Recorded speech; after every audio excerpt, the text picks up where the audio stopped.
ফুটপাতে বাস করা কয়েকশো ছিন্নমূল অসহায় মানুষের মাঝে শীতবস্ত্র বিতরণ করেছে বাংলাদেশ জাতীয়তাবাদী ছাত্রদল। রাতে সংগঠনের ঢাকা বিশ্ববিদ্যালয় হল শাখার আয়োজনে কেন্দ্রীয় শহীদ মিনার, হাইকোর্ট মাজার ও প্রেস ক্লাব এলাকায় এই কার্যক্রম পরিচালনা করা হয়।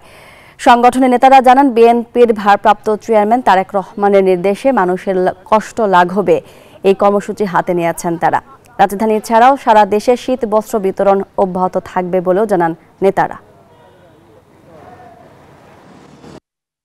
সাম্য মানবিক বাংলাদেশ বিনির্মাণে দেশনায়ক তারেক রহমানের নির্দেশে আগামীর বাংলাদেশ বিনির্মাণে বাংলাদেশ জাতীয় ছাত্রদল ঢাকা বিশ্ববিদ্যালয় সর্বাগ্রে অগ্রণী ভূমিকা পালন করে আসছে। রাজনৈতিক সংগঠন সব সময় সাধারণ মানুষ থেকে এক ধাপ এগিয়ে চিন্তা করে, সেহেতু আমরা এক ধাপ এগিয়ে চিন্তা করে আমরা সাধারণ মানুষের কাছে পৌঁছানোর জন্য হেল্প করতে এসেছি ছাত্রদলের পক্ষ থেকে, ঢাকা বিশ্ববিদ্যালয় ছাত্রদলের পক্ষ থেকে।